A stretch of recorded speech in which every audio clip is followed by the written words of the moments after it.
Bienvenue dans cette nouvelle vidéo. Aujourd'hui, je vais vous présenter 10 histoires vraies parmi les plus mystérieuses. On va voir des affaires de disparition non résolues. On va voir aussi des témoignages de personnes qui ont vu des choses pendant une nuit qui n'expliquent pas. Et ce qui est étonnant, c'est que ce n'est arrivé qu'une seule fois. On va voir plein d'histoires diverses et variées comme celle-ci. J'espère que ça vous plaira, que vous apprendrez des choses. Et si maintenant vous êtes prêts, on est parti pour découvrir ensemble ces 10 histoires vraies les plus mystérieuses.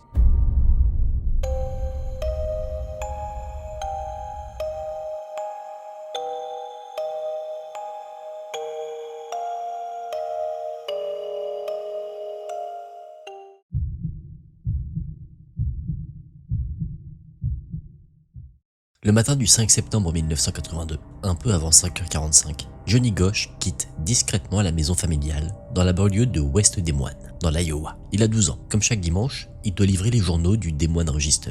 D'ordinaire, son père, John Senior, insiste pour l'accompagner sur sa tournée. Mais ce matin-là, Johnny décide de le laisser dormir. Il part seul, avec pour unique compagnie Gretchen, le petit teckel de la famille. Il tire derrière lui son chariot rouge, un sac en toile passé sur l'épaule, et rejoint vers 6h le camion de livraison.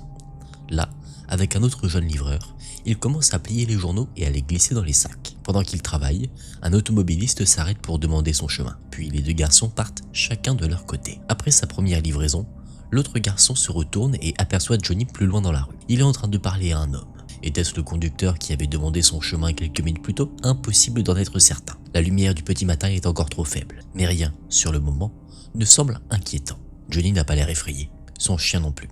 La conversation paraît calme, presque banale, alors le garçon continue sa tournée. Environ une demi-heure plus tard, chez les Gosch, John Senior est réveillé par le téléphone. À l'autre bout du fil, un client de Johnny se plaint. Son journal n'a pas été livré.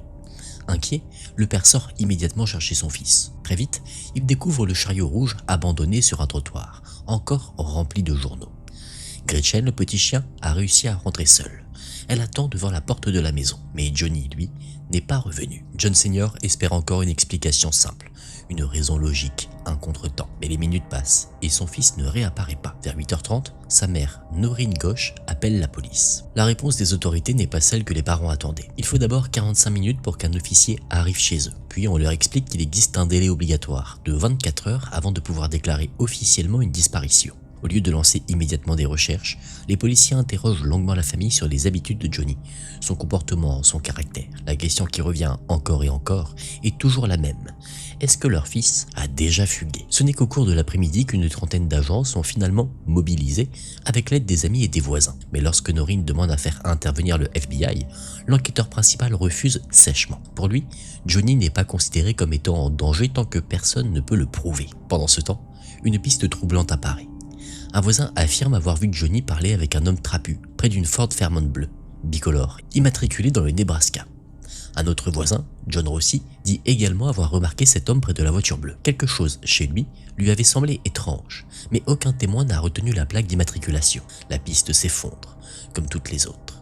Johnny Gosch a disparu sans laisser de traces. Pour ses parents, commence alors une attente impossible. Lorsqu'un enfant meurt, il reste au moins une certitude, aussi terrible soit-elle. On sait, on peut pleurer, on peut tenter un jour de reconstruire quelque chose, mais lorsqu'un enfant disparaît, tout reste suspendu. Est-il vivant? Est-il prisonnier? Souffre-t-il? Noreen et John Gosch vivent avec ces questions chaque jour, chaque heure, chaque minute. Ils veulent retrouver leur fils, même la nouvelle qu'ils redoutent le plus leur semblerait parfois préférable à cette absence sans réponse. Mais les Gosch ne restent pas immobiles. Un mois après la disparition de Johnny, ils créent la Johnny Gosch Foundation pour financer des recherches privées. Ils participent aussi à la création du National Center for Missing and Exploited Children. Puis ils contribuent à faire adopter dans l'Iowa une loi connue sous le nom de Johnny Gosch Bill, entrée en vigueur le 1er juillet 1984. Cette loi impose une réaction immédiate de la police lorsqu'un enfant est signalé disparu. 43 jours plus tard, cette loi va être mise à l'épreuve. Le 12 août 1984, un autre garçon disparaît, dans des circonstances presque identiques. Il s'appelle Eugène Martin. Il a 13 ans. Comme Johnny, il livre le Des Moines Register pour gagner un peu d'argent. Ce dimanche matin-là, il quitte sa maison vers 5h. D'habitude, son grand demi-frère l'accompagne. Mais ce jour-là, Eugène part seul. Entre 5h45 et 6h05, plusieurs témoins le voient parler avec un homme blanc d'une trentaine d'années, propre sur lui, à l'apparence soignée. L'échange semble amical, puis comme Johnny Gosch, 2 ans plus tôt, Eugène Martin disparaît. Son sac de livraison est retrouvé abandonné sur un trottoir vers 6h15, après que le responsable de la tournée a reçu des appels de clients qui n'avaient pas reçu leur journal. Cette fois, la réaction des autorités est rapide. La police arrive en nombre, le FBI est immédiatement informé d'un possible enlèvement et à 8h40, une recherche massive est déjà lancée. Mais elle ne donne rien, pas Eugène, pas Johnny, pas la moindre piste solide. Malgré les efforts de la police de Des Moines, malgré les moyens du FBI, malgré une récompense de 94 000 $, aucun des deux garçons ne sera retrouvé. Pour les parents d'Eugène, Donald et Janice Martin, le cauchemar ne fait que commencer. Contrairement aux gauches, ils finissent par adopter une vision plus sombre. Avec les mois puis les années, ils se convainquent que leur fils est probablement mort, que celui qui l'a enlevé a sans doute fini par le tuer. Mais cette certitude ne les apaise pas. Donald Martin, ancien combattant du Vietnam, continue pendant des années à examiner les journaux, à découper tout article pouvant avoir le moindre lien avec son fils disparu. Il meurt en décembre 2010 sans jamais avoir obtenu de réponse. Son épouse, Janice, était morte quelques mois plus tôt. Alors qu'est-il arrivé aux deux livreurs de journaux de Des Moines? Et surtout, le même homme est-il responsable de leur disparition? Le mode opératoire, le profil des victimes, la proximité géographique, la présence d'un suspect parlant aux garçons peu avant leur disparition, tout semble indiquer un lien. Mais la suite reste beaucoup plus trouble. Johnny Gosch et Eugène Martin ont presque certainement été enlevés par un prédateur. Pourtant, au fil des années, une autre hypothèse va immerger, celle de garçons qui n'auraient pas été tués immédiatement mais maintenus captifs par un réseau de prédateurs d'enfants. Cette théorie est principalement portée par Noreen Gosch. Elle affirme détenir des photographies, mais aussi avoir reçu la visite de son fils, devenu adulte. Selon son récit, une nuit de mars 1997, elle est réveillée par des coups frappés à la porte de son appartement. Il est 2h30 du matin. Elle enfile une robe de chambre, ouvre et découvre deux jeunes hommes dans le couloir. L'un d'eux, elle le reconnaît immédiatement. Ce serait Johnny, son fils, désormais âgé de 27 ans. Pour prouver son identité, il ouvre sa chemise et lui montre une marque de naissance qu'il porte sur la poitrine. Noreen affirme que les deux hommes entrent chez elle et qu'elle parle avec son fils pendant environ 1h30.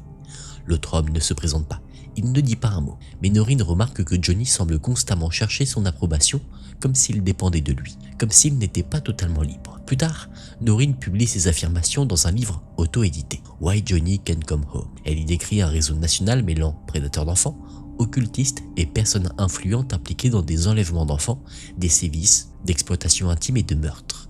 Elle affirme aussi qu'il existerait une dissimulation à haut niveau et que le FBI aurait tenté d'empêcher l'émission America's Most Wanted de consacrer un segment à l'affaire de son fils.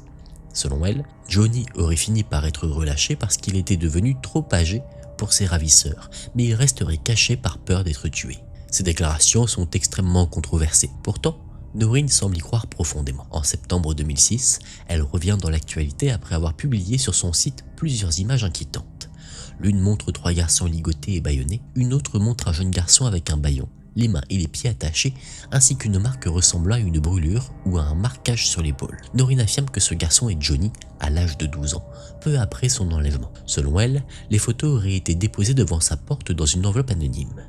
Mais quelques jours plus tard, la police de Des Moines reçoit une lettre anonyme indiquant que ces images n'ont aucun lien avec Johnny Gosch. Elle montrerait en réalité trois garçons de Tampa, en Floride, en 1979, lors d'un prétendu concours d'évasion. L'affaire avait déjà été examinée par le bureau du shérif du comté de Hillsborough sans qu'aucun crime ne soit établi. Un détective ayant travaillé sur le dossier confirmera cette version. Noreen, elle, ne change pas d'avis. Elle continue d'affirmer que le garçon sur la photo est son fils. Et même si ces affirmations restent contestées, il est difficile de condamner une mère qui s'accroche encore à la moindre possibilité que son enfant soit vivant. Aujourd'hui, les disparitions de Johnny Gosch et d'Eugène Martin restent officiellement ouvertes auprès de la police de Des Moines. Mais ce sont des enquêtes presque impossibles à résoudre. Pas de corps, pas de fibres, pas d'empreintes, pas de preuves matérielles et presque aucun témoin exploitable. James Rowley, un ancien détective de Des Moines ayant travaillé sur plus de 200 homicides, considère cette affaire comme celle qu'il emportera avec lui dans la tombe. Il a suivi des pistes dans tout le pays, jusqu'au Mexique et au Canada. Mais malgré les années, malgré les recherches, malgré les promesses de réponse, il est resté dans le même brouillard que les familles. Deux garçons qui sont partis livrer des journaux au petit matin, et tous les deux se sont évaporés avant que la ville ne soit vraiment réveillée.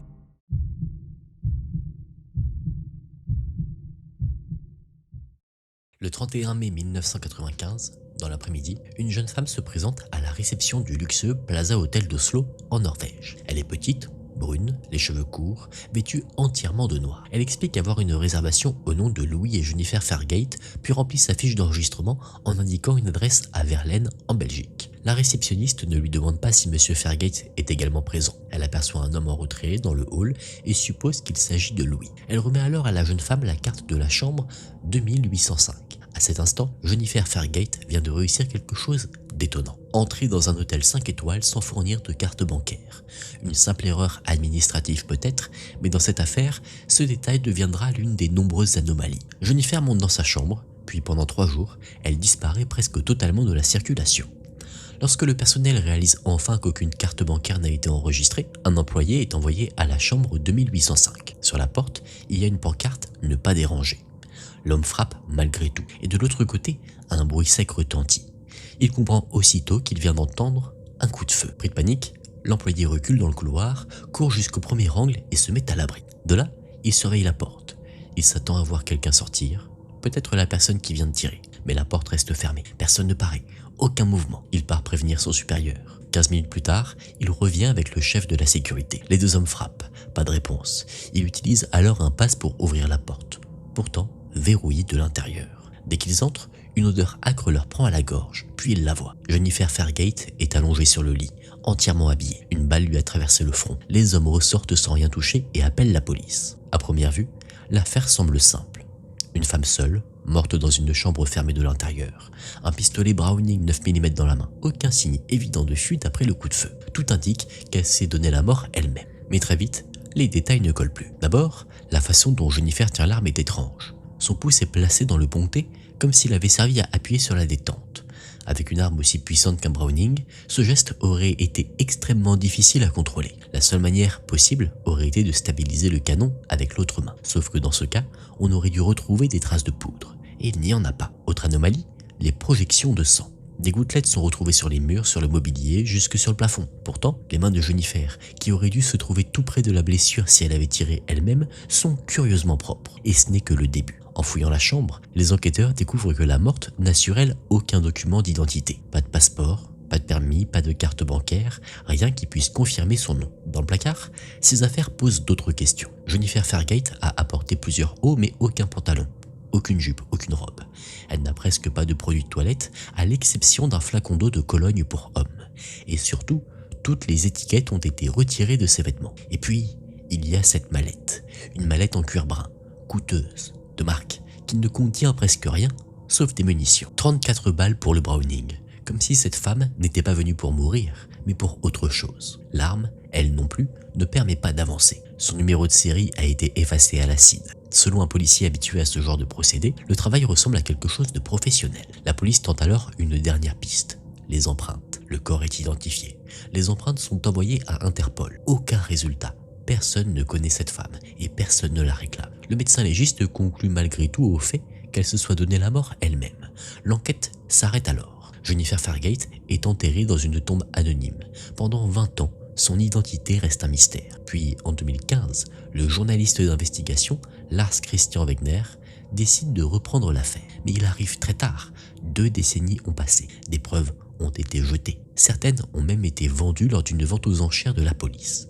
Des témoins ont déménagé, d'autres sont morts. Les souvenirs se sont effacés. Wegner commence par se rendre à Verlaine, en Belgique, le village que Jennifer avait indiqué comme son domicile. C'est une petite commune d'environ 3000 habitants, le genre d'endroit où tout le monde connaît tout le monde. Mais personne n'a jamais entendu parler de Jennifer Fairgate. Personne ne reconnaît sa photo. Quant à l'adresse inscrite sur sa fiche d'hôtel, elle n'existe pas vraiment. La rue indiquée existe bien, mais pas le numéro de maison qu'elle a fourni. Jennifer Fairgate a donc menti sur son identité, sur son adresse, peut-être même sur son pays. Le journaliste retourne ensuite aux archives de l'hôtel. Et là, un nouveau détail bouleverse le récit officiel. Pendant longtemps, on a imaginé une femme profondément dépressive, enfermée 3 jours dans sa chambre, attendant le moment de passer à l'acte. Mais les relevés de cartes magnétiques racontent autre chose. Jennifer n'est pas restée cloîtrée dans la chambre 2805. Sa carte a été utilisée plusieurs fois. À un moment, elle aurait même quitté l'hôtel pendant environ 24 heures. Où était-elle pendant tout ce temps? A-t-elle rencontré quelqu'un à Oslo? Et si oui, pourquoi cette personne ne s'est-elle jamais manifestée alors que l'affaire faisait la une des journaux et que la police cherchait des informations? Pour tenter d'obtenir enfin une réponse, une exhumation est autorisée. Des échantillons biologiques sont prélevés, un profil ADN est établi, puis comparé à plusieurs bases de données. Aucune correspondance. Les analyses permettent seulement d'établir que la femme était d'origine européenne, probablement allemande.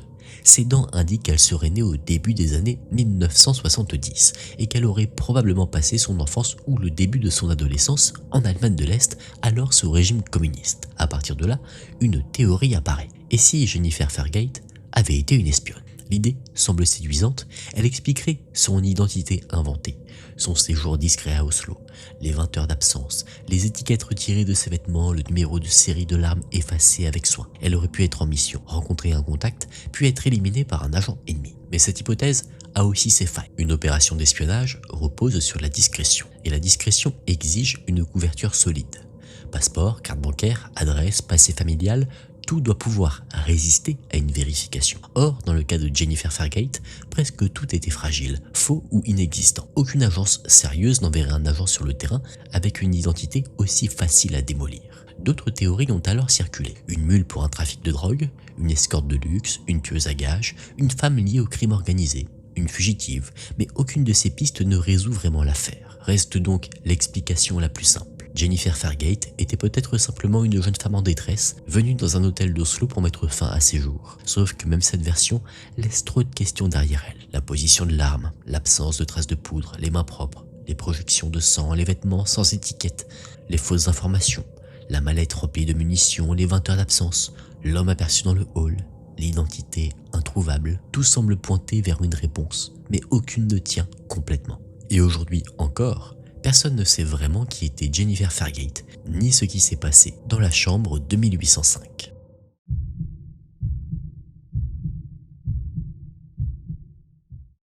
En 1221, les croisés ne tiennent presque plus rien en Terre Sainte. Après des décennies de guerre, de défaites et de reconquêtes, les derniers bastions chrétiens s'accrochent encore à quelques forteresses sur la côte nord-ouest d'Israël. Et dans ce moment de désespoir, une rumeur revient avec insistance. Quelque part, au-delà du monde musulman, existerait un puissant roi chrétien prêt à venir les secourir. Son nom, le prêtre Jean. Pour comprendre pourquoi cette légende a pris une telle importance, il faut revenir à l'histoire de cette région. Le Levant, cette bande de terre entre l'Égypte et le Liban, bordée par la Méditerranée à l'ouest et le Jourdain à l'est, est depuis des millénaires l'un des territoires les plus disputés du monde. Dans la Bible déjà, ce pays est décrit comme le théâtre de conquêtes, de guerres et de rivalités. À l'époque du roi David, environ 1000 ans avant la naissance du Christ, une grande partie de cette région est contrôlée par le peuple juif. Au 1er siècle, au temps de Jésus, Israël se trouve sous domination romaine. Les Romains tolèrent une partie des pratiques religieuses et des coutumes juives, mais l'équilibre reste fragile. Il finit par s'effondrer dans une révolte majeure. Vers l'an 70, Rome écrase Jérusalem, brûle le temple juif et expulse de nombreux habitants. Au 2e siècle, la région est profondément transformée. Les Juifs sont marginalisés, Israël devient la Palestine romaine et des temples païens sont élevés en l'honneur des dieux de Rome. Puis, au 4e siècle, l'Empire romain se convertit au christianisme. Les anciens temples païens perdent leur place. À Jérusalem, de grandes églises sont construites comme le Saint-Sépulcre. Pendant plusieurs siècles, du 4e au 7e siècle, la Terre Sainte reste sous contrôle chrétien. Mais au milieu du 7e siècle, l'islam surgit avec une force immense. Les armées musulmanes conquièrent d'abord l'Arabie, puis avancent vers le Levant. Elles vainquent les Byzantins, héritiers de la partie orientale de l'Empire romain, et s'emparent de la Terre Sainte. Il faudra attendre 1095 pour que l'Occident chrétien réagisse en lançant les croisades. Au début, les croisés remportent des succès spectaculaires. Ils repoussent les forces musulmanes et reprennent une partie de la Terre Sainte. Mais au fil du siècle suivant, la pression musulmane devient constante. Les positions chrétiennes s'affaiblissent, les croisés perdent peu à peu du terrain, tandis que les Byzantins eux-mêmes subissent la poussée des forces islamiques venues de l'Est. C'est dans ce contexte qu'apparaît la légende du prêtre Jean. En 1165, l'empereur byzantin reçoit une lettre prétendument envoyée par un certain presbytère Johann. L'auteur affirme être un roi chrétien d'une puissance immense, posséder une armée redoutable, des richesses incalculables et descendre des mages. Le récit paraît fantastique, presque invraisemblable. Pourtant, l'empereur transmet la lettre au pape, puis à l'empereur du Saint-Empire romain germanique, Frédéric Barberousse. À partir de là, la rumeur enfle. Pour les croisés, l'idée est fascinante. Un souverain chrétien, perdu quelque part au-delà du monde musulman, pourrait attaquer leur ennemi par l'arrière et renverser le cours de la guerre. En 1221, alors qu'ils ne tiennent plus qu'une poignée de forteresses, cette légende devient presque une promesse de salut. Et justement, un événement semble confirmer leur espoir. Les armées musulmanes qui harcèlent les positions croisées se replient soudainement, comme si une menace terrible venait d'apparaître sur leur flanc oriental. Les chrétiens commencent alors à croire que le prêtre Jean est enfin en marche, mais ce n'est pas le prêtre Jean, c'est Gengis Khan. Les armées musulmanes ne reculent pas devant un roi chrétien mythique, mais devant les Mongols. Et Gengis Khan n'est ni chrétien ni musulman. C'est un chef de guerre mongol, issu d'un monde marqué par le chamanisme ancestral, porté par une ambition simple et brutale: conquérir, soumettre, bâtir un empire immense. Sur le plan religieux, il se montre souvent étonnamment tolérant. Les peuples conquis peuvent conserver leur foi tant qu'ils reconnaissent son autorité, mais il développe peu à peu une hostilité envers l'islam, notamment en raison de la résistance particulièrement fanatique qu'il rencontre parmi certaines forces musulmanes. Pour les croisés, l'arrivée des Mongols représente donc une diversion utile, mais pas le miracle attendu. Gengis Khan affaiblit leurs ennemis, mais il n'est pas le roi chrétien venu libérer Jérusalem. Ceux qui cherchent le prêtre Jean doivent regarder ailleurs. Pendant ce temps, les États croisés de Terre Sainte finissent par disparaître. L'islam reprend durablement le contrôle de la région entre le Jourdain et la Méditerranée. Cette situation ne changera vraiment qu'après la Première Guerre mondiale, lorsque la Grande-Bretagne vaincra l'Empire ottoman. Les Britanniques se retrouveront alors avec un rôle décisif dans l'avenir de cette terre, promettant à la fois un foyer national pour les Juifs et un État aux Arabes musulmans vivant sous domination ottomane qui serait appelé Palestine. Mais la légende du prêtre Jean, elle, ne disparaît pas. Une fois compris que Gengis Khan n'était pas ce roi mystérieux, les Européens commencent à chercher ailleurs. Certains le situent en Inde, d'autres en Chine, d'autres encore en Éthiopie. Et c'est finalement cette dernière piste qui paraît la plus crédible. L'Éthiopie est alors l'un des plus anciens royaumes chrétiens du monde. Depuis la montée de l'islam et la conquête du Moyen-Orient et d'une grande partie de l'Afrique du Nord, elle s'est retrouvée isolée, coupée des autres puissances chrétiennes. Aux yeux de l'Europe médiévale, elle ressemble presque à un allié chrétien coincé derrière les lignes ennemies. Certains éléments de la vieille lettre prennent alors un sens nouveau. Dans la dynastie salomonide éthiopienne, les empereurs prétendent descendre du roi Salomon et de la reine de Saba. Peut-être est-ce là l'origine de cette étrange affirmation selon laquelle le prêtre Jean descendrait des mages. Il faut attendre le XVIe siècle pour que les explorateurs portugais entrent réellement en contact avec le royaume éthiopien. Ce contact rouvre un dialogue longtemps interrompu entre l'Éthiopie et les autres nations chrétiennes. Et au moment où l'Éthiopie est sur le point d'être submergée par des armées musulmanes, ce sont précisément les Portugais qui interviennent. Ils ne sont quelques centaines, mais selon les chroniqueurs éthiopiens, ils combattent comme des lions. Malgré de lourdes pertes, ils parviennent à sauver l'Éthiopie et sa forme particulière de christianisme au moment où elle semblait proche de disparaître. L'ironie est saisissante. Pendant des siècles, l'Europe chrétienne avait rêvé d'un roi lointain, d'un souverain mystérieux qui surgirait de l'Est pour la sauver lorsque tout semblerait perdu. Mais au final, ce ne fut pas le prêtre Jean qui vint au secours de l'Europe, ce fut l'Europe qui vint au secours de l'Éthiopie. Et si le prêtre Jean avait existé quelque part, il n'était peut-être pas le sauveur imaginaire des croisés, surgissant au galop pour reprendre Jérusalem. Il était peut-être l'écho déformé d'un royaume chrétien bien réel, isolé derrière les frontières du monde musulman, attendant à son tour que quelqu'un vienne le sauver.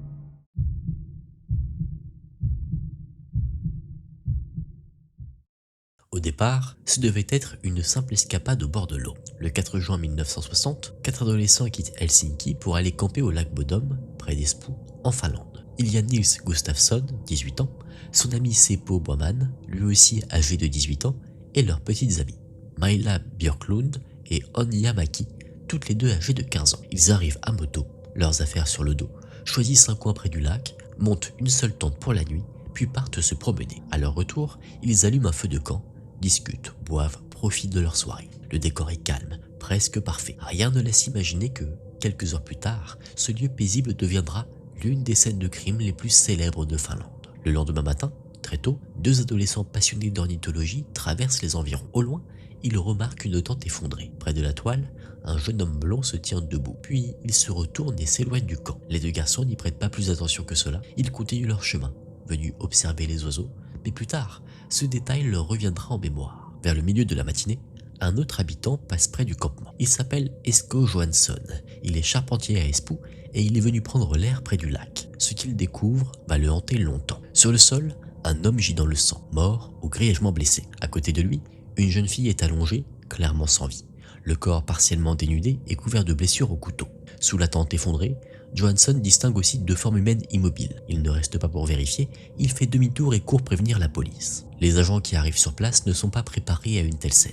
La Finlande est alors un pays au taux de criminalité très bas. Et pourtant, au bord du lac Bodom, il trouve un véritable massacre. Seppo Bauman, Maila Björklund et Annie Maki sont morts, frappés et poignardés avec une violence extrême.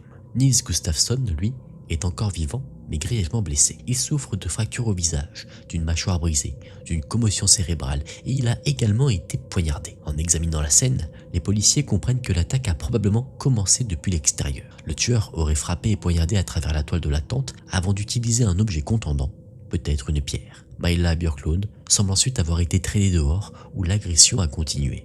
C'est elle qui a subi les blessures les plus terribles. Il y a pourtant un survivant, un témoin potentiel, quelqu'un qui pourrait décrire l'assaillant.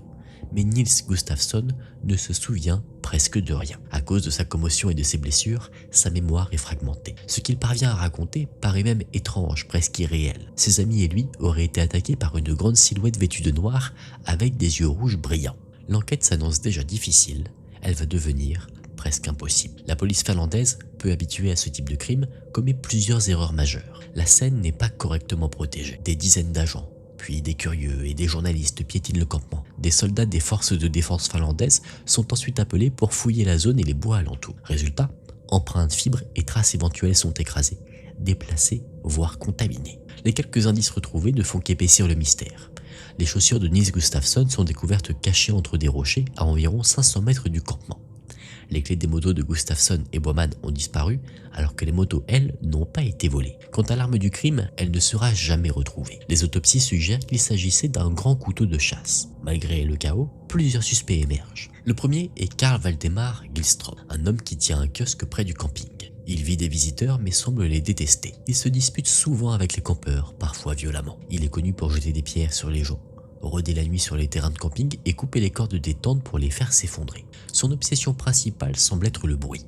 4 adolescents en train de boire et de discuter au bord d'un lac auraient facilement pu attirer sa colère. Gillström devient rapidement un suspect majeur, mais sa femme affirme qu'il était à la maison toute la nuit, qu'ils se sont couchés tôt et qu'il n'est pas sorti. L'alibi n'arrive pas à convaincre tout le monde, beaucoup de policiers continuent de le soupçonner et dans la région, certains sont persuadés qu'il est coupable. Au fil des années, plusieurs personnes affirmeront même qu'il leur a confessé les meurtres alors qu'il était ivre. En 1969, Gillström entre dans le lac Bodom et se noie. Pour beaucoup, il s'agit ici d'une mise à mort motivée par la culpabilité, mais rien ne sera jamais prouvé. Un autre nom circule, Hans Assmann, un reclus local entouré de rumeurs. Certains racontent qu'il aurait été un ancien agent du KGB, ce qui suffit à faire de lui un suspect dans plusieurs affaires de la région. Son lien avec le massacre du lac Bodom reste flou, mais un détail intrigue.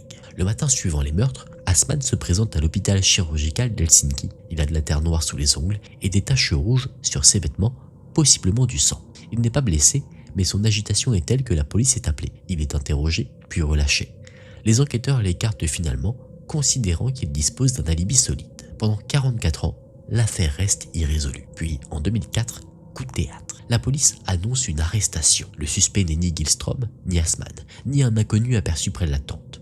C'est Nils Gustafsson, le seul survivant. L'accusation repose surtout sur un élément, ses chaussures retrouvées à 500 mètres du campement. Des analyses ADN sont réalisées. Elles révèlent la présence de l'ADN des 3 victimes, mais pas celui de Gustafsson. Pour les enquêteurs, c'est troublant. Si Nils portait ses chaussures lorsqu'il a été attaqué, son sang aurait dû s'y trouver. Leur conclusion est donc brutale. Gustafsson aurait lui-même tué ses amis, puis caché ses chaussures dans les bois avant de revenir au camp et de se faire des blessures pour passer pour une victime. La théorie policière est précise. Ce soir-là, Gustafsson aurait beaucoup bu. Il serait devenu agressif envers sa petite amie Maila Björklund. Seppo Bauman serait intervenu pour la défendre. Une dispute aurait éclaté, puis une bagarre. Gustafsson aurait été battu, blessé à la mâchoire, humilié devant Maila, puis expulsé de la tente et forcé à dormir dehors. Seul près du feu, encore ivre, douloureux, humilié, il aurait laissé sa colère monter. Puis il aurait pris un couteau, se serait approché de la tente et aurait commencé à frapper à travers la toile, visant les silhouettes endormies. Ensuite, il serait entré, aurait traîné Maila dehors et aurait continué à s'acharner sur elle. Une fois sa rage retombée, il serait parti cacher ses chaussures dans les bois, ce qui pourrait correspondre à l'homme blond aperçu par les 2 jeunes ornithologues, puis serait revenu se blesser lui-même avant de s'allonger parmi les corps. Pour l'accusation, le scénario est cohérent. Le procureur est convaincu qu'il obtiendra une condamnation lors du procès de 2005. Mais en face, l'avocat de Gustafsson Rita Lepnimi, démonte méthodiquement cette version. Elle rappelle que les blessures de son client n'ont rien de superficiel. Mâchoire brisée, commotion cérébrale, fracture au visage. Si Gustafsson a réellement été battu aussi violemment par Bowman, comment aurait-il pu ensuite massacrer 3 personnes avec une telle brutalité? Elle attaque aussi les témoignages. 45 ans ont passé, les souvenirs sont fragiles, contradictoires, imprécis. Sous ces questions, les certitudes s'effondrent les unes après les autres. La stratégie fonctionne, Nils Gustafsson est acquitté. Il recevra même 45 000 € de compensation pour les souffrances psychologiques subies après son arrestation. Plus tard, il intentera aussi une action civile contre un tabloïd qu'il avait présenté comme un meurtrier, mais cette procédure sera rejetée. Aujourd'hui, le massacre du lac Bodom reste officiellement non résolu. 3 adolescents ont été tués dans une tente au bord d'un lac paisible. Un 4e a survécu sans jamais pouvoir raconter clairement ce qui s'est passé. Les suspects sont morts, les preuves ont été détruites et les souvenirs se sont effacés. Et quelque part, dans cette nuit de juin 1960, entre la tente effondrée, les chaussures cachées dans les bois et la silhouette blonde aperçue au petit matin, la vérité a probablement disparu pour toujours.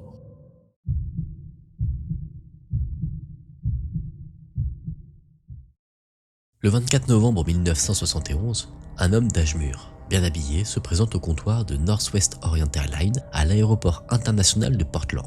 Il dit s'appeler Dan Cooper, achète en liquide un aller simple pour Seattle, puis embarque à bord du vol 305, un Boeing 727-100. Il prend place au fond de la cabine, siège 18C, commande un bonbon soda à une hôtesse et attend calmement le décollage.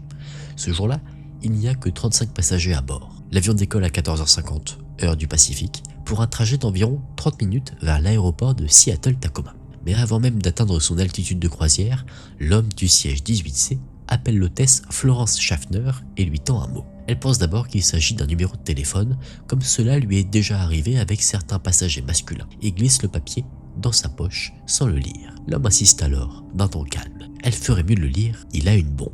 Le contenu exact du message reste inconnu car Cooper le récupère aussitôt. Mais il suffit à convaincre Florence qu'il ne plaisante pas. Lorsqu'il lui demande de s'asseoir à côté de lui, elle obéit. Cooper sort alors une mallette de sous son siège, la pose sur ses genoux et l'entrouvre juste assez pour qu'elle voie l'intérieur. Florence aperçoit 8 cylindres rouges disposés en 2 rangées, une grosse batterie cylindrique et des fils rouges isolés reliant l'ensemble. Puis Cooper énonce ses exigences. 200 000 $ en billets américains négociables, 4 parachutes et un camion-citerne prêt à Seattle pour ravitailler l'avion dès son arrivée. Florence transmet les demandes au cockpit. Aux commandes se trouve le capitaine William Scott, un ancien pilote de l'armée américaine ayant servi pendant la Seconde Guerre mondiale. Il prévient aussitôt le contrôle aérien de SeaTac. L'information remonte aux autorités fédérales, puis au président de Northwest Orient, Donald Nirop, qui autorise immédiatement le paiement de la rançon. Mais il faut du temps pour réunir l'argent et trouver les parachutes. L'avion est donc placé en attente au-dessus de Puget Sound. Les passagers, eux, ne savent rien du drame qui se joue autour d'eux. On leur parle simplement d'un léger problème technique. Pendant près de 2 heures, le Boeing tourne dans le ciel avant d'amorcer son approche. Une fois à Seattle, les passagers sont autorisés à descendre. Leur seule gêne est d'avoir dû débarquer tout au bout de la piste, loin du terminal, sur ordre de Cooper. Pendant ce temps, le FBI a préparé la rançon, 10 000 billets de 20 $, dont la plupart portent des numéros de série commençant par la lettre L. Chaque billet a été photographié, les images transférées sur microfilm. Les parachutes, eux aussi, sont réunis, mais Cooper refuse les modèles militaires d'abord apportés à bord. Il exige des parachutes civils à ouverture manuelle. Après une course contre la montre, ils sont trouvés dans une école locale de parachutisme. Cooper donne ensuite ses instructions de vol. L'avion doit prendre la direction du sud-est vers Mexico, voler à la vitesse minimale possible sans décrocher, ne pas dépasser 10 000 pieds d'altitude, garder le train d'atterrissage sorti, les volets abaissés à 15 degrés et la cabine non pressurisée. Lorsque le capitaine explique qu'un vol vers Mexico dans ces conditions nécessitera un ravitaillement, Cooper accepte une escale à Reno, dans le Nevada. Il veut aussi que la porte arrière de l'avion reste ouverte et que l'escalier soit déployé. Le capitaine refuse pour des raisons de sécurité.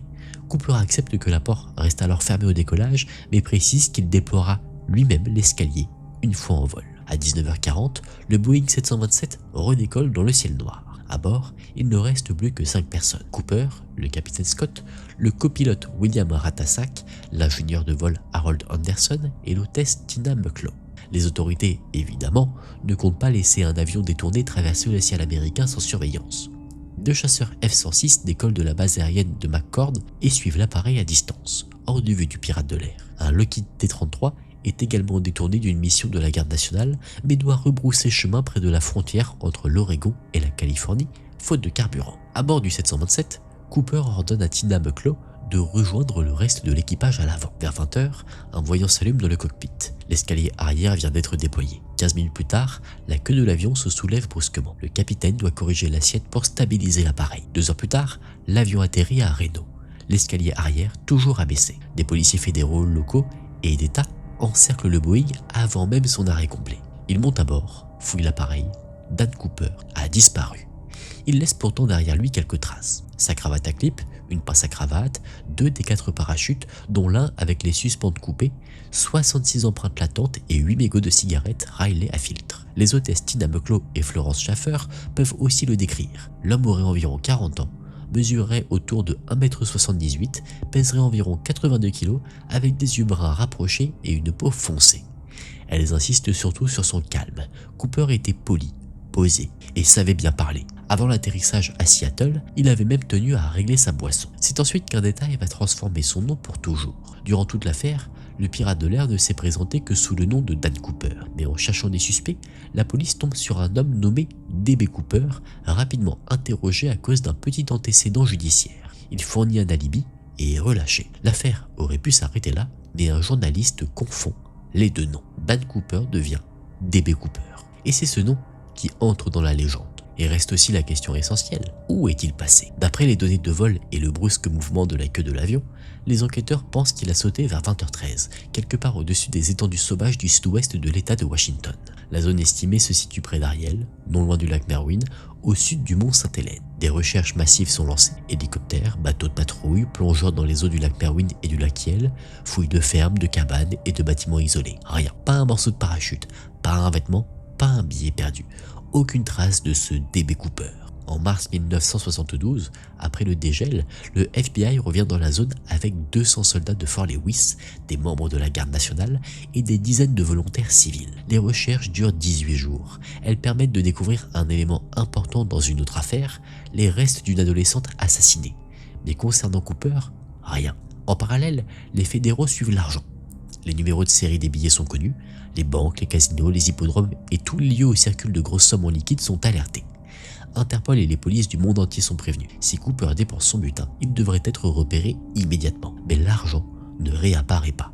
Cette absence nourrit plusieurs théories. Peut-être que le crime n'a jamais été motivé par l'argent, mais par le frisson, le défi, le désir de prouver que c'était possible. Peut-être que Cooper était-il un employé frustré du secteur aérien, cherchant à envoyer un message, ce qui expliquerait sa connaissance des avions et des procédures. Ou peut-être a-t-il simplement compris qu'utiliser les billets le conduirait directement en prison. Mais cette explication cadre mal avec la préparation minutieuse du détournement. Reste une troisième hypothèse, celle que beaucoup d'experts jugent la plus probable. D.B. Cooper n'aurait pas survécu au saut. Des parachutistes expérimentés ont décrit cette tentative comme extrêmement dangereuse. Cooper saute dans une nuit noire, en pleine tempête, avec des vents pouvant atteindre 172 miles par heure et une température d'environ -9 degrés. Il ne porte pas de casque, n'est pas correctement équipé et se jette au-dessus d'une région boisée avec une visibilité quasi nulle. Même s'il avait touché le sol vivant, il se serait retrouvé en pleine nature, trempé au cœur de l'hiver sans vêtements adaptés. Tout semble indiquer qu'il n'aurait jamais pu s'en sortir. Mais dans ce cas,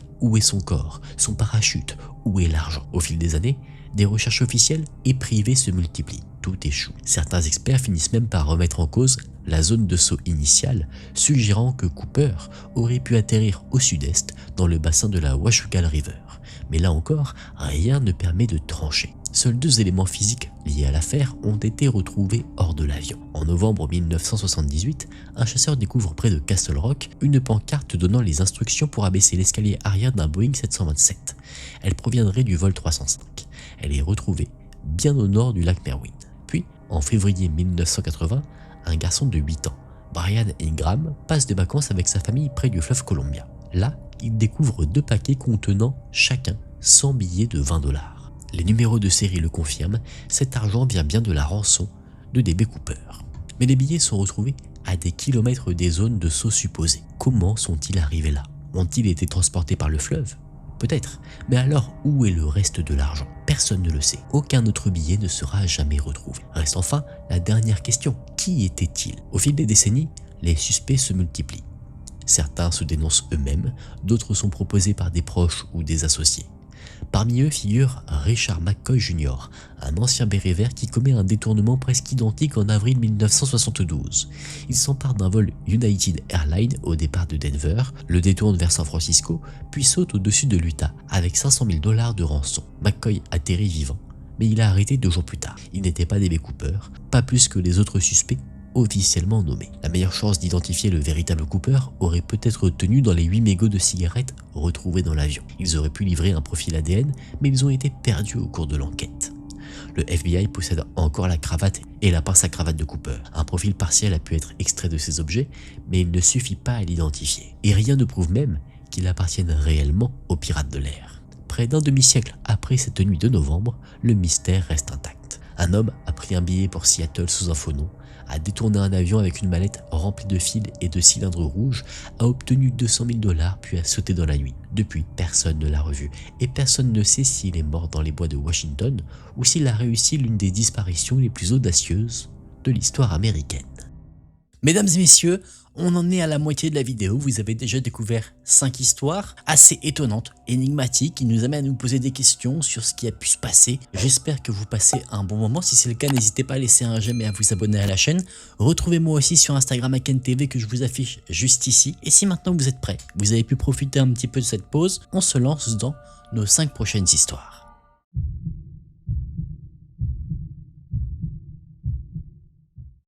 La première neige de l'année tombe sur Sycamore, dans l'Illinois.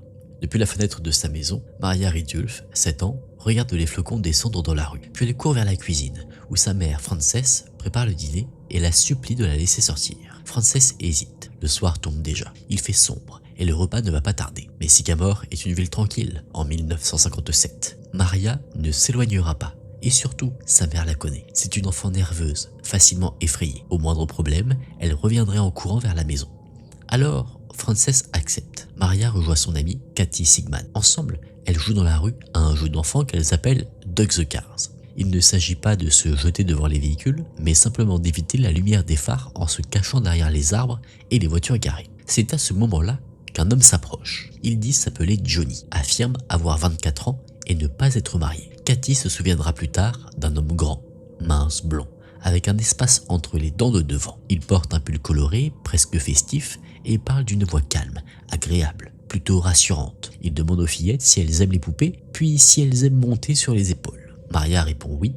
L'homme la soulève, la place sur ses épaules et la promène ainsi quelques instants. Gagnée par sa gentillesse apparente, Maria court ensuite chez elle chercher sa poupée préférée pour la lui montrer. Quand elle revient, Kathy commence à avoir froid aux mains. Elle dit qu'elle va rentrer quelques minutes chercher ses moufles. À son retour, Maria et l'homme ont disparu. Au début, Kathy pense simplement que son amie est rentrée chez elle. Elle frappe donc à la porte des Ridulph, mais Maria n'est pas là. Frances imagine d'abord qu'elle se cache quelque part et envoie son fils de 11 ans la chercher. 20 minutes plus tard, il revient essoufflé. Il a regardé partout. La police est appelée. En moins d'une heure, des agents en uniforme et des civils armés parcourent les rues de Sycamore. Ils cherchent une petite fille disparue dans la neige, mais tout ce qu'ils retrouvent, c'est sa poupée abandonnée sur un trottoir enneigé. Pendant 2 jours, les recherches s'étendent autour de la ville. Le chef de la police locale contacte le FBI car Maria a peut-être été enlevée et emmenée au-delà des frontières de l'État. Mais les premières pistes ne donnent rien, jusqu'à ce qu'un informateur anonyme donne un nom, John Tessier. Tessier est un jeune homme du coin. Sa famille vit à quelques rues seulement de l'endroit où Maria a disparu. Il a quitté le lycée après avoir été expulsé pour avoir agressé un professeur et il correspond assez bien à la description donnée par Kathy. Mais Tessier a un alibi. Le 3 décembre 1957, le jour de l'enlèvement, il affirme s'être trouvé à Chicago pour rencontrer des recruteurs militaires avant son entrée dans l'US Air Force. Selon lui, il a passé la journée en ville, puis a pris un train pour Rockford dans l'après-midi. Il y serait arrivé à 18h45 avant de passer un appel en PCV depuis un bureau de poste pour demander à ses parents de venir le chercher. Rockford se trouve à environ 65 km de Sycamore. Si cet appel est bien réel, Tessier ne pouvait pas être revenu à temps pour enlever Maria. Le FBI vérifie l'appel, il existe. Tessier passe aussi un détecteur de mensonges qu'il réussit. Le lendemain, il quitte Sycamore pour commencer son entraînement à la base aérienne de Lackland. L'enquête continue. Les policiers interrogent des marginaux, d'anciens détenus, des délinquants connus. Un homme du secteur est même questionné simplement parce qu'il aimait porter des enfants sur ses épaules. Les parents de Maria apparaissent à la télévision supplie qu'on leur rende leur fille. L'affaire devient nationale. Même le président Dwight Eisenhower s'y intéresse et demande des nouvelles régulières au directeur du FBI, J. Edgar Hoover. Mais l'enquête n'avance pas. Puis le 26 avril 1958, tout espoir de retrouver Maria vivante s'effondre. Des cueilleurs de champignons marchent sur un sentier boisé près de Woodbine, dans l'Illinois, à environ 160 km de Sycamore, lorsqu'ils découvrent les restes d'un enfant, partiellement dissimulé sous un tronc tombé. Le corps est très décomposé. Il ne porte qu'une chemise, un maillot de corps et des chaussettes. Il faudra les dossiers dentaires pour confirmer qu'il s'agit bien de Maria Ridulph. L'état du corps empêche alors de déterminer la cause exacte de la mort. Maria est rendue à sa famille qui peut enfin l'enterrer, mais son meurtrier, lui, semble avoir disparu. Pendant ce temps, John Tessier poursuit sa vie. Il sert dans l'Air Force, monte jusqu'au grade de capitaine, puis connaît une carrière beaucoup moins honorable dans la police. En 1982, il est exclu de la police de Milton, dans l'état de Washington, après avoir plaidé coupable dans une affaire à caractère intime impliquant une mineure. En 1994, il travaille comme agent de sécurité. Il a légalement changé de nom et s'appelle désormais Jack Daniel McCullough. Cette même année, l'affaire Ridulph connaît un tournant inattendu. Eileen Tessier, la mère de John, est mourante. Atteinte d'un cancer avancé, sous morphine, elle fait une révélation à sa fille Janet. Avant de mourir, elle lui dit que la petite fille disparue, Maria, a été tuée par John. Elle insiste. John l'a fait et il faut le dire à quelqu'un. Janet comprend que sa mère accuse son propre frère d'avoir enlevé et assassiné Maria Ridulph. Elle tente alors de prévenir les autorités, mais pendant 14 ans, personne ne semble vouloir rouvrir sérieusement ce vieux dossier. Finalement, en 2008, un email adressé à la police de l'Illinois relance l'affaire. Le message est transmis à une unité spécialisée dans les cold cases, qui commence à vérifier le passé de Jack McCullough, anciennement John Tessier. Ce qu'il découvre est inquiétant. Sa sœur Jade affirme que John l'a agressée intimement lorsqu'elle était enfant et qu'il s'en serait également pris à d'autres jeunes filles. Un autre témoin raconte qu'il avait l'habitude de proposer à de petites filles de monter sur ses épaules. Il y a aussi sa condamnation de 1982, celle qui lui avait coûté son poste dans la police. Les enquêteurs retrouvent alors Cathy Sigman, l'amie qui se trouvait avec Maria le soir de sa disparition. Ils lui présentent une série de photos, dont des images issues de l'annuaire du lycée de Sycamore de 1957, ainsi qu'une photo séparée du jeune John Tessier, absent de l'annuaire puisqu'il avait été expulsé. Cathy le désigne immédiatement comme étant Johnny, l'homme qui leur avait parlé cette nuit-là. 50 ans après le meurtre de Maria Ridulph, les enquêteurs pensent enfin tenir leur homme. Mais un problème demeure, l'alibi de Tessier. S'ils ne peuvent pas le démonter, ils n'ont pas de dossier solide. C'est alors qu'une ancienne petite amie de Tessier remet à la police une pièce capitale, un billet de train militaire, Rockford-Chicago, daté de décembre 1957. Le billet n'a jamais été utilisé. Pour les enquêteurs, cela change tout. Si Tessier n'a pas pris le train pour Chicago, alors il a pu s'y rendre en voiture. Et s'il était en voiture, il aurait pu revenir à Sycamore, enlever Maria puis repartir. Son alibi, jusque-là considéré comme solide, commence à se fissurer. En juillet 2011, la police de Seattle, en collaboration avec la police de l'Illinois, interroge Jack McCullough. Au début, il se montre calme et coopératif. Mais plus les questions deviennent précises, plus il perd patience. Finalement, il cesse de répondre. Les policiers lui lisent alors ses droits et l'inculpent pour l'enlèvement et le meurtre de Maria Ridulph. Il est extradé vers l'Illinois pour être jugé. Le dossier reste pourtant fragile. Les procureurs n'ont ni preuve physique directe, ni témoin du meurtre, ni certitude absolue. Ils obtiennent l'exhumation du corps de Maria, enterré depuis 54 ans, dans l'espoir de trouver un élément matériel. L'ADN ne donne rien, mais l'examen permet enfin d'éclaircir la cause de la mort. Des marques sur le sternum et les vertèbres du cou correspondent à des blessures infligées par une longue lame tranchante. Maria a été poignardée à la gorge. Le procès commence ensuite en septembre 2012. L'accusation affirme que McCullough a enlevé Maria avec l'intention de l'agresser puis la tuer lorsqu'elle a crié.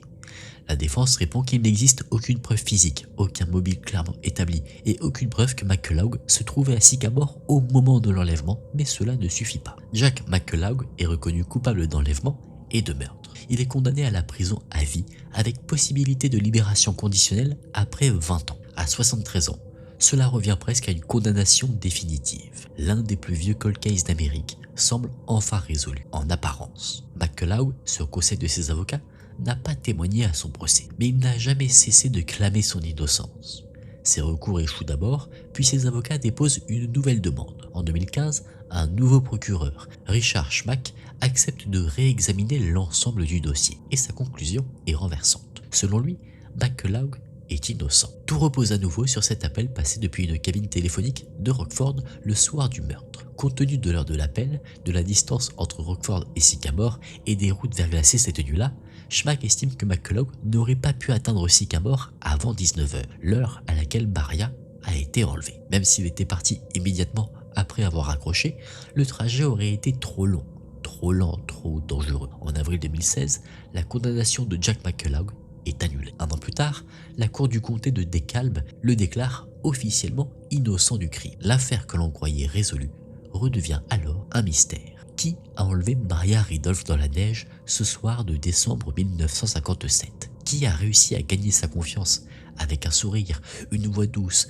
un pull coloré et une promenade sur les épaules? Qui l'a emmené loin de sa rue, loin de sa maison, loin de sa mère qui préparait le dîner? Il est probable que la réponse ne viendra jamais. Tout ce qu'il reste, c'est l'image d'une petite fille sortie jouer sous les premiers flocons de l'hiver, d'une poupée abandonnée sur un trottoir enneigé et d'un homme appelé Johnny qui s'est approché dans le noir. Puis Maria a disparu et plus d'un demi-siècle plus tard, personne ne sait encore vraiment qui l'a emportée.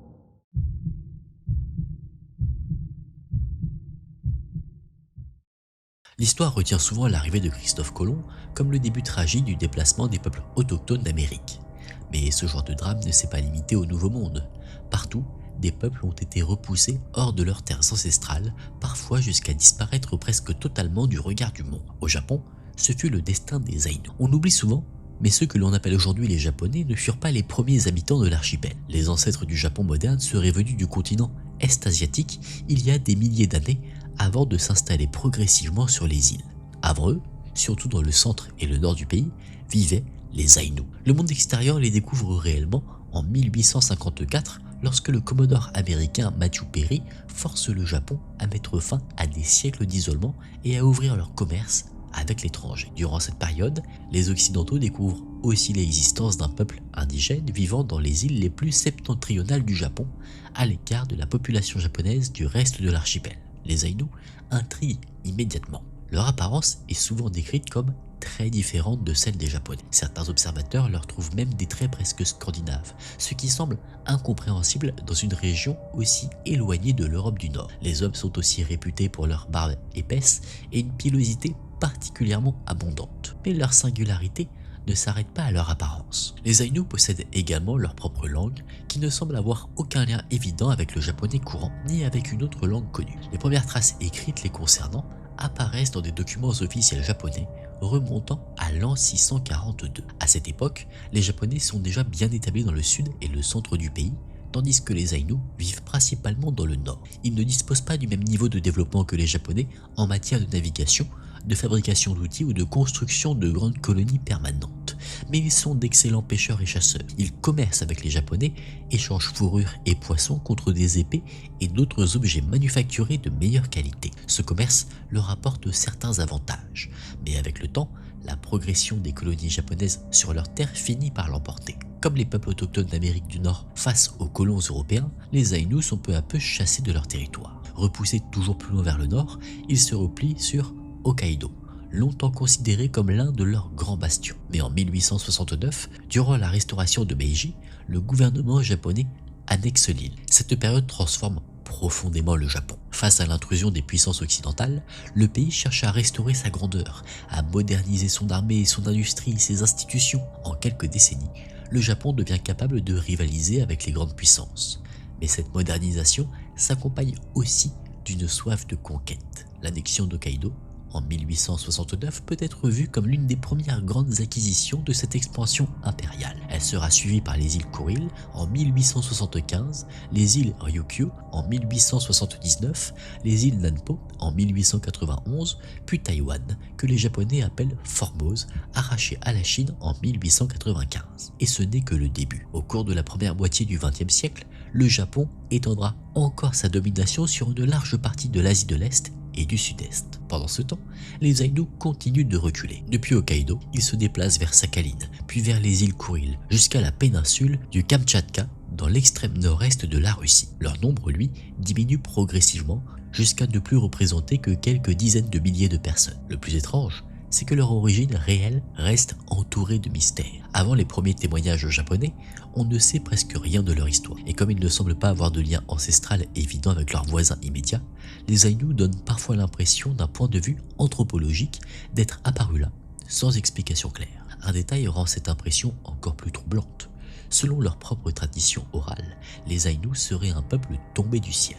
Cette idée a évidemment nourri toutes sortes d'interprétations, notamment chez ceux qui cherchent dans les mythes anciens des traces d'un lien entre l'humanité et les étoiles. Mais sans aller jusque-là, une chose demeure. Les Aïnous forment l'un des peuples les plus singuliers de la planète. Leur langue, leur tradition, leur rite et leur histoire ne ressemblent à presque rien d'autre. Alors, d'où venaient vraiment les Aïnous? Étaient-ils simplement les derniers survivants d'une très ancienne population dont l'histoire s'est perdue? Ou faut-il prendre au sérieux, au moins symboliquement, cette idée d'un peuple venu d'ailleurs, tombé du ciel avant d'être peu à peu repoussé aux marges du monde japonais? Aujourd'hui encore, leur origine reste une énigme. Et derrière cette énigme, il y a aussi le destin d'un peuple qui vivait là bien avant l'expansion du Japon moderne, avant d'être déplacé, isolé, réduit au silence, puis transformé en mystère.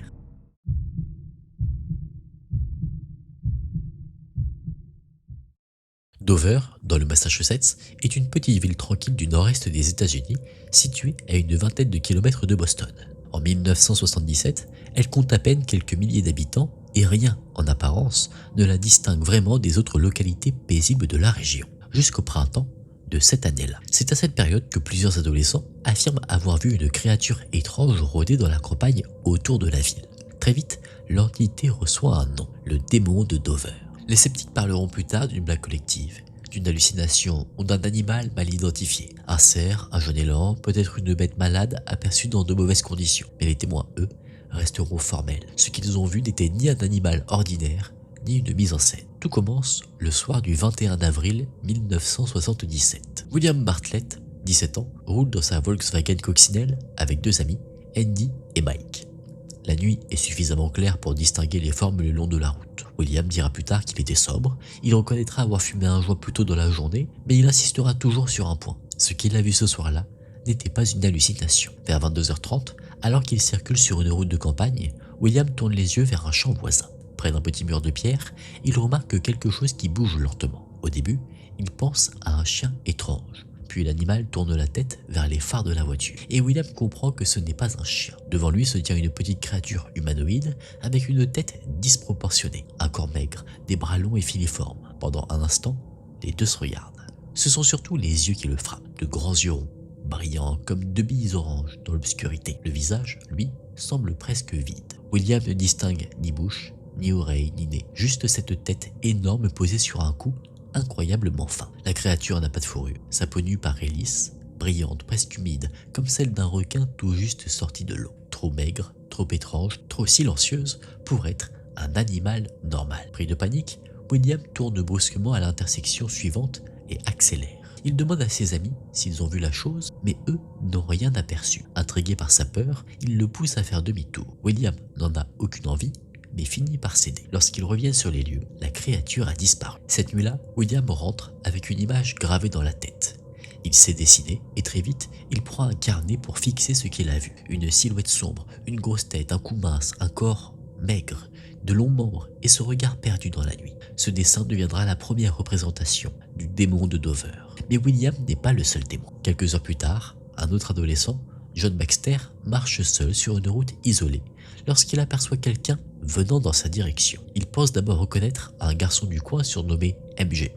Sans hésiter, il avance et demande si c'est lui. La silhouette ne répond pas, elle continue de marcher vers lui, puis s'arrête à quelques mètres. John ne parvient toujours pas à comprendre ce qu'il regarde. Il demande alors qui est là et s'approche encore. À ce moment, la créature se retourne brusquement et s'enfuit. John se lance à sa poursuite, presque par réflexe. Il arrive près d'une pente que l'entité vient de franchir. De là, il la voit clairement, immobile près d'un arbre, éclairé par la lune. Et là, la peur le saisit. La forme devant lui n'a rien d'humain. Elle a de longs bras maigres, des doigts allongés, l'une de ses mains agrippée au tronc comme pour se stabiliser. Ses pieds présentent de longs orteils visibles, recourbés autour des pierres au sol. Sa tête est large, son cou très mince, exactement comme dans la description de William Bartlett. Quand la créature le regarde, John n'a plus qu'une seule envie, partir. Il recule lentement, sans la quitter des yeux. Une fois revenu sur la route, il parvient à arrêter une voiture et le conducteur le ramène chez lui. La dernière observation a lieu autour de minuit, le 22 avril. Deux autres adolescents de Dover, Will Tintor et Abby Brabham, roulent en périphérie de la ville lorsqu'Abby aperçoit une forme étrange sur le bord de la route. La créature est accroupie à quatre pattes et lève la tête vers eux au moment où ils passent. Comme les autres témoins, Abby décrit une entité sans poils, avec une grosse tête et un corps maigre. Will ne la voit qu'un court instant, mais il se souvient aussi d'une créature à la tête énorme, immobile près de la route. À Dover, beaucoup refusent d'y croire. 3 observations par des adolescents, en l'espace de quelques heures, cela peut ressembler à une plaisanterie, à une rumeur qui enfle ou à une erreur d'interprétation. Mais ceux qui les interrogent remarquent autre chose. Les témoins semblent réellement bouleversés. Leurs descriptions se recoupent et aucun ne donne l'impression d'avoir inventé l'histoire pour attirer l'attention. Alors, 2 possibilités demeurent. Soit quelqu'un, cette nuit-là, s'est amusé à terroriser plusieurs jeunes de Dover avec un déguisement étrange, soit ces adolescents ont vraiment croisé quelque chose d'inexplicable sur les routes sombres du Massachusetts. Une petite créature sans poils, au corps maigre, aux longs doigts, à la tête énorme et aux yeux orange brillants dans la nuit. Depuis, personne n'a jamais vraiment su ce qui avait rôdé autour de Dover au printemps 1977.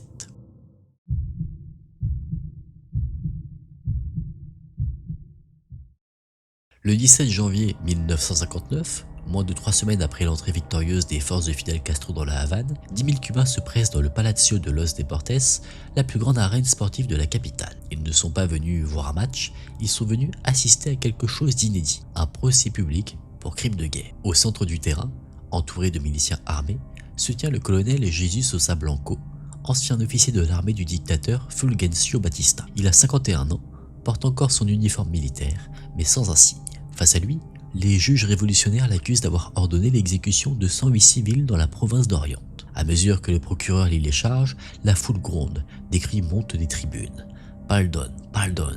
Au mur, l'appel à l'exécution par peloton. Chaque fois que Sosa Blanco tente de se défendre, les cris deviennent plus forts. Frustré, dépassé par le spectacle qui l'entoure, il finit par désigner les journalistes étrangers présents dans l'arène et lance « Ce n'est pas un procès, c'est un cirque romain ». Cette phrase va marquer l'affaire, car le procès de Sosa Blanco ne sera pas seulement celui d'un ancien officier accusé de massacre, il deviendra un moment charnière dans l'histoire de Cuba révolutionnaire, à la frontière entre justice, vengeance, propagande et théâtre politique. Lorsque les rebelles de Castro entrent dans la Havane le 8 janvier 1959, ils héritent d'un pays traumatisé par plusieurs années de répression. Sous Batista, la torture, les exécutions extrajudiciaires et les disparitions ont été utilisées contre les révolutionnaires, mais aussi contre les sympathisants présumés, les étudiants militants et les syndicalistes. Les estimations prudentes parlent de 1000 à 3000 Cubains tués dans les dernières années du régime. Batista, lui, a fui vers la République dominicaine le 31 décembre 1958, abandonnant derrière lui officiers, policiers et fonctionnaires liés à la répression. Dans le vide du pouvoir, plusieurs exécutions sommaires ont lieu. Certains révolutionnaires veulent du sang, d'autres veulent afficher une justice organisée capable de juger les crimes de l'ancien régime. C'est dans cette tension que naissent les tribunaux militaires révolutionnaires. Ils ne fonctionnent pas comme des tribunaux civils classiques, mais conservent au départ certains éléments de procédure. Des charges sont présentées, les accusés peuvent parler, les preuves sont examinées. Mais l'affaire Sosa Blanco va mettre ses garanties à l'épreuve, car l'homme est devenu, aux yeux d'une partie du pays, l'incarnation même de la brutalité de Batista. Jesus Sosa Blanco n'a pourtant pas commencé sa carrière comme une figure exceptionnelle. Né dans la province de Matanzas, issu d'une famille de classe moyenne, il rejoint l'armée dans les années 1920. Son ascension reste régulière, sans éclat particulier, jusqu'au coup d'État de Batista en 1952. À mesure que l'opposition au régime grandit, surtout dans l'est du pays, il se rend indispensable par son efficacité dans la contre-insurrection. En 1956, désormais colonel, il commande un régiment chargé de réprimer les activités rebelles dans les montagnes de la Sierra Cristal et les campagnes environnantes. Là, il se distingue par une méthode simple, répandre la peur. Les villages soupçonnés d'abriter des rebelles ou de leur fournir des vivres subissent des représailles collectives. Maisons incendiées, déplacements forcés, exécutions destinées à briser le soutien civil à la guérilla. Après la victoire révolutionnaire, un rapport attribue à ces forces plusieurs atrocités. L'exécution de 23 paysans El Cobre en décembre 1956, des actes de torture dans les casernes d'El Moncada, des violences contre des femmes à Miranda suivies d'exécutions publiques et l'incendie d'au moins 16 maisons rurales près de Songo avec des habitants enfermés à l'intérieur. Certaines de ces actions auraient été commises par des subordonnés, mais plusieurs témoins placent Sosa Blanco sur les lieux de massacres importants. Dans la région, son nom est déjà associé à la terreur. On le surnomme El Carnicero del Oriente, le boucher d'Oriente. À la fin de 1958, l'armée de Batista s'effondre. Les défaites s'accumulent, les désertions se multiplient. Sosa Blanco comprend que le régime est perdu. Le 28 décembre, il tente de fuir Cuba, mais les places disponibles sur les vols quittant l'île sont devenues rares. Après la fuite de Batista, il se cache à La Havane, espérant se fondre dans la capitale où il est moins connu que dans l'est du pays. Mais le 9 janvier 1959, un jour seulement après l'arrivée des révolutionnaires dans la ville, il tente d'acheter des billets de bus pour Pinar del Rio. Un ancien soldat qui a servi sous ses ordres le reconnaît malgré ses vêtements civils et alerte des miliciens. Sosa Blanco essaie d'abord de nier son identité, prétendant être un éleveur nommé Hernandez. Mais sa posture militaire, une cicatrice distincte au visage et surtout des papiers militaires retrouvés dissimulés dans la doublure de sa valise font tomber sa couverture. Il finit par abandonner le mensonge et déclare qu'il est le colonel Sosa Blanco, prêt à attendre la justice de la révolution. Pour le nouveau pouvoir, sa capture est une occasion autant qu'un défi. Juger publiquement l'un des commandants les plus haïs de Batista permettrait de montrer que la révolution rend justice aux victimes. Mais il faut aussi éviter que le procès ressemble à une simple vengeance. Sosa Blanco est d'abord détenu à la forteresse de la Cabana sous l'autorité d'Ernesto Che Guevara, chargé de poursuivre les criminels de guerre. Puis, son dossier est confié à un tribunal spécial. Le procureur Humberto Sorimara, avocat et ancien combattant révolutionnaire, prépare l'accusation. Des survivants et témoins sont interrogés dans la province d'Oriente. Des documents militaires sont rassemblés pour établir la responsabilité de commandement de Sosa Blanco dans les opérations où des massacres ont eu lieu. Mais la décision la plus spectaculaire concerne le lieu du procès. Au lieu d'une salle d'audience classique, trop petite pour contenir l'immense intérêt public, les dirigeants révolutionnaires choisissent le Palacio de los Deportes. L'arène peut accueillir des milliers de personnes. Le choix est pratique mais aussi politique. Permettre à des Cubains ordinaires, dont certains venus des régions frappées par la répression, d'assister au jugement d'un homme qu'ils considèrent comme l'un de leurs bourreaux. Le 17 janvier, 3 juges militaires en uniforme vert olive s'installent sur ce qui sert normalement de terrain de basket. Sosa Blanco, flanqué de gardes armés, s'assoit sur une simple chaise en bois. Autour de lui, les gradins sont remplis. Des journalistes étrangers, venus des États-Unis, d'Amérique latine et d'Europe, observent la scène. Les charges sont lues une à une. Elle détaille 108 morts attribuées à Sosa Blanco, soit par action directe, soit par responsabilité de commandement. À chaque date, la foule réagit. Des cris, des sanglots, puis de nouveau les appels au peloton d'exécution. Le procureur appelle des survivants, des paysans, des travailleurs, des habitants d'Oriente. Une femme, Caridad Rodriguez, raconte comment sa famille entière a été tuée lorsque des soldats sous les ordres de Sosa Blanco ont incendié leur ferme. Elle dit avoir survécu en se cachant 2 jours dans un fossé d'irrigation. Sosa Blanco, lui, nie avoir ordonné les massacres. Il reconnaît avoir commandé des troupes dans les zones concernées, mais affirme que certains faits ont été inventés ou commis par des subordonnés sans son autorisation. Son avocat commis d'office soulève quelques objections, mais ne parvient pas à contester sérieusement le poids émotionnel du procès. Et c'est là que tout bascule. Face aux interruptions constantes de la foule, Sosa Blanco se lève, s'emporte et dénonce un procès déjà joué à l'avance. Il demande à être jugé dans une vraie cour, où il pourra être entendu impartialement. À Cuba, beaucoup voient dans cet éclat la manœuvre désespérée d'un criminel de guerre cherchant à échapper à son châtiment, mais à l'étranger, surtout aux États-Unis, l'image est désastreuse. Certains journaux parlent de procès spectacle, de tribunal de foule, de justice révolutionnaire sans garantie. L'article de Ruby Hart Phillips dans le New York Times contribue fortement à installer cette perception. Le gouvernement révolutionnaire, qui voulait montrer au monde une justice légitime, comprend qu'il a sous-estimé l'impact international des images. Castro réagit rapidement. Le 22 janvier, dans une allocution télévisée, il affirme vouloir la justice, pas la vengeance, et surtout une justice que le monde puisse reconnaître comme telle. Le lendemain, le gouvernement annonce que Sosa Blanco sera rejugé dans un cadre plus conventionnel. Le tribunal militaire de la Reine est dissous, un nouveau panel de juges est nommé et le procès est transféré à la Cabana. Ce second procès commence le 6 février 1959. Il reste un procès militaire révolutionnaire, mais l'ambiance est plus contrôlée, plus formelle. L'accusation reprend une grande partie des mêmes éléments, cette fois de manière plus méthodique. Les documents militaires établissent le commandement de Sosa Blanco sur les régions où les massacres ont eu lieu. Des témoins viennent à nouveau parler des exécutions, mais cette fois il n'y a plus de foule hurlante pour interrompre chaque phrase. La défense dispose aussi d'un espace plus réel pour répondre. L'avocat de Sosa Blanco peut contre-interroger les témoins et contester certaines preuves. La ligne de défense reste la même. Sosa Blanco admet son rôle de commandant dans la lutte contre les insurgés, mais nie avoir ordonné ou approuvé les massacres de civils. Puis viennent les témoignages les plus accablants. 2 anciens soldats ayant servi sous ses ordres, passés du côté révolutionnaire à la fin de 1958, qui affirment que le colonel avait explicitement donné une consigne de pas de prisonniers contre les sympathisants rebelles présumés et qu'il avait personnellement supervisé plusieurs exécutions de masse. Après 4 jours d'audience, le tribunal se retire. Le 12 février, le verdict tombe. Coupable sur 108 chefs de meurtre. La sentence est la seule prévue pour des crimes de cette ampleur sous la loi révolutionnaire, la mort par peloton d'exécution. Sosa Blanco passe ses derniers jours dans une cellule de la cabana. Il est autorisé à voir un prêtre catholique et à écrire à sa famille, parti à Miami après la victoire de la Révolution. Selon les registres de prison, il reste stoïque.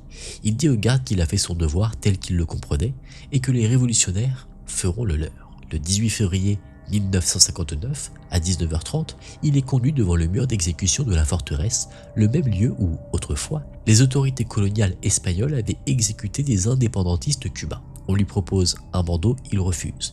Il aurait déclaré vouloir voir les hommes qui allaient le tuer. 8 soldats révolutionnaires forment le peloton, et conformément à la coutume militaire cubaine, Sosa Blanco est touché au cœur plutôt qu'à la tête afin que son visage reste identifiable. L'exécution se déroule en présence d'officiels, d'un médecin chargé de constater la mort et, avec une autorisation spéciale, de plusieurs proches de victimes des massacres d'Oriente. Aucune photographie n'est permise. Après les controverses provoquées par la publication d'images d'exécutions précédentes, le gouvernement révolutionnaire comprend que sa justice est aussi jugée à l'étranger. L'affaire Sosa Blanco laisse une trace profonde dans l'histoire cubaine. Entre 1959 et 1960, le gouvernement révolutionnaire exécute plusieurs centaines de personnes identifiées comme criminels de guerre, même si les chiffres restent disputés selon les sources cubaines et les exilés. Mais après les critiques suscitées par les premiers procès, les procédures deviennent progressivement plus encadrées. Le cas Sosa Blanco contribue aussi à affirmer un principe important, la responsabilité de commandement. Un officier peut être jugé criminellement responsable des atrocités commises par les forces placées sous son autorité,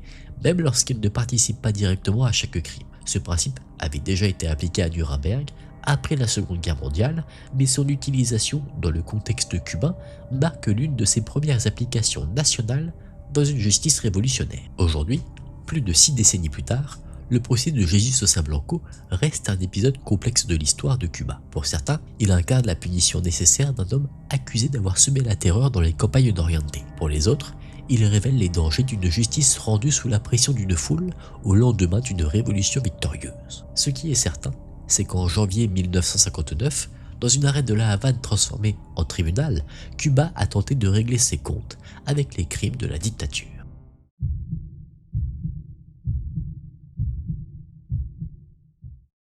Le 15 juillet 1975, les pompiers de Hambourg interviennent pour un appel apparemment banal au 4 Zeestrasse dans le quartier d'Odense. Un petit incendie s'est déclaré dans les combles d'un immeuble délabré, mais en maîtrisant les flammes, les secours sont frappés par une odeur insoutenable. Ce n'est pas celle de la fumée, c'est autre chose. Quelque chose de plus lourd, de plus ancien, de plus humain. Derrière une portion de mur bricolé, dissimulée sous du papier peint, ils découvrent l'impensable. Des restes humains enveloppés dans du plastique et du papier journal. En fouillant l'appartement, les enquêteurs en trouveront d'autres, cachés dans des coins, derrière des meubles, enfermés dans des espaces étroits ou derrière des cloisons de fortune. Des dizaines de désodorisants pendent au plafond, comme une tentative dérisoire de masquer l'odeur de la décomposition. Ce jour-là, Hambourg découvre la vérité sur Fritz Honka. Pendant des années, cet homme a vécu au milieu des restes de ses victimes, dans un petit appartement mansardé, à 2 pas de Saint-Pauli, le quartier rouge le plus célèbre d'Allemagne. Pour comprendre l'affaire Honka, il faut comprendre Saint-Pauli dans les années 1970. Autour de la Reeperbahn,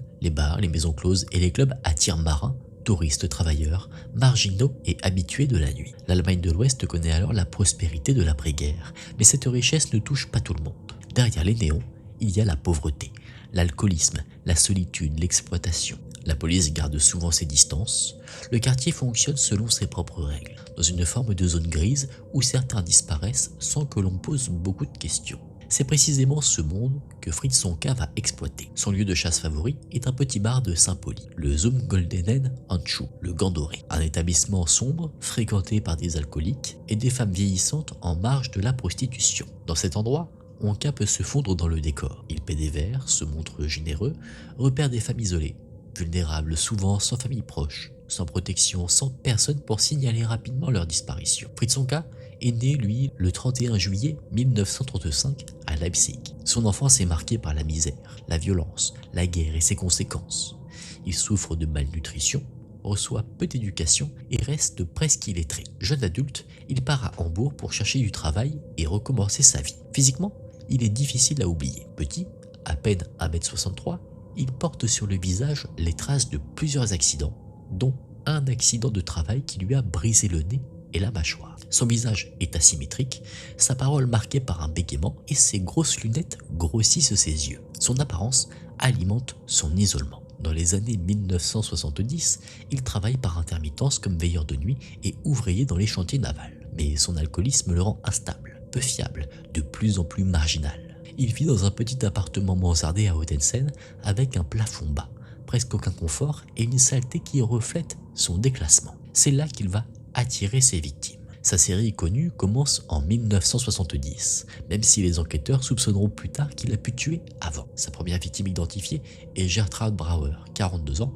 une femme sans domicile rencontrée au Gant Doré. Honka lui offre à boire, puis la convainc de venir chez lui avec la promesse d'alcool et d'un endroit où dormir. Dans son appartement, le scénario dérape. Lorsqu'elle refuse ses avances ou ne répond pas à ses attentes, Honka explose de rage. Il la tue, puis se retrouve face à un problème. Que faire du corps? Plutôt que de le sortir de l'appartement, il le découpe, enveloppe les restes dans du plastique et du papier journal, puis les cache dans différents endroits de son logement. Ce mode opératoire va se répéter. En 1974, il tue Anna Bechel, 54 ans. Comme Gertrude Brauer, elle fréquente le Gant Doré, boit beaucoup, vit en marge et ne risque pas d'être immédiatement recherché. Honka la tire chez lui, tente d'obtenir d'elle ce qu'il veut, puis la tue dans un excès de rage avant de dissimuler son corps. La même année, Frida Roblick, 57 ans, devient sa troisième victime connue. Peu après, Ruth Schultz, 52 ans, disparaît à son tour. Toutes correspondent au même profil. Des femmes âgées, alcoolisées, socialement isolées, invisibles aux yeux de la société. À mesure que les meurtres s'accumulent, Honka devient de plus en plus méthodique dans sa façon de cacher l'horreur. Il suspend des désodorisants partout dans son appartement. Il explique aux voisins que les odeurs viennent de ses vêtements de travailleur dans un restaurant grec ou de problèmes de plomberie ou même d'épices exotiques. Certains se plaignent, mais personne ne va vraiment jusqu'au bout. L'isolement des victimes, l'indifférence du voisinage et le décor même de Saint-Pauli permettent au cauchemar de durer. Le plus terrifiant, c'est qu'il continue sa routine presque normalement. Il retourne boire au Gant Doré, parfois même en ramenant de nouvelles femmes chez lui, alors que les restes de ses précédentes victimes sont encore cachés dans l'appartement. Puis vient l'incendie du 15 juillet 1975.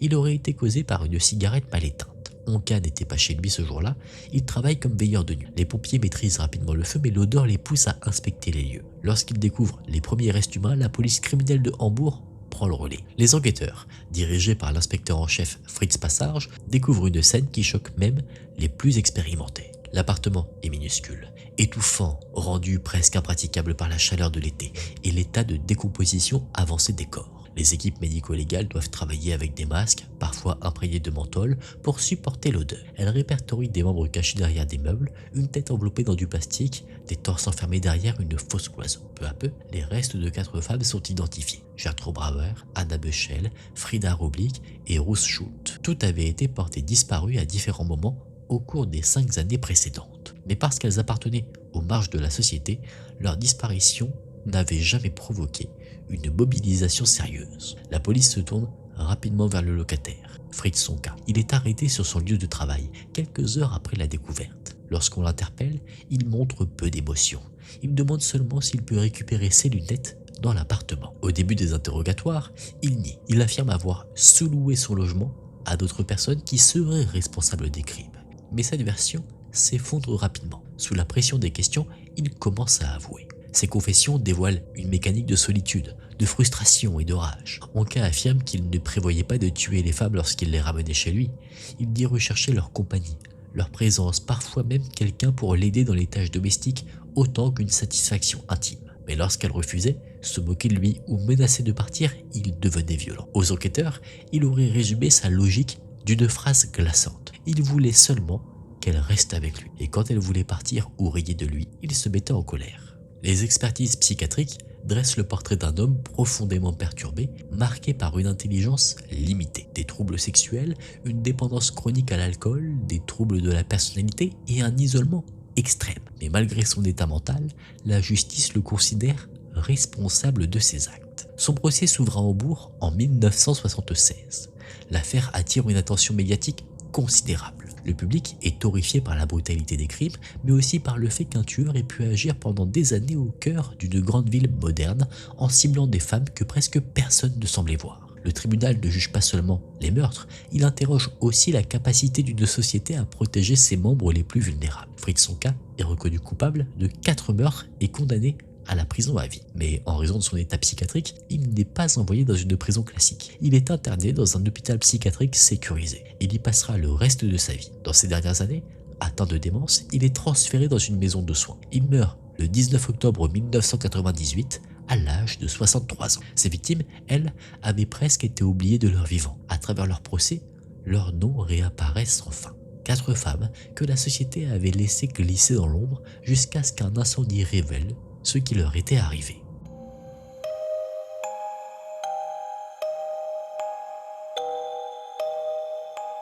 La vidéo est à présent terminée, j'espère que vous avez passé un bon moment en ma compagnie. On a vu plein d'histoires différentes, dont une qui était particulièrement connue. Je pense que quand on parle d'histoire mystérieuse, on pense automatiquement à celle-ci, je pense notamment à celle de D.B. Cooper.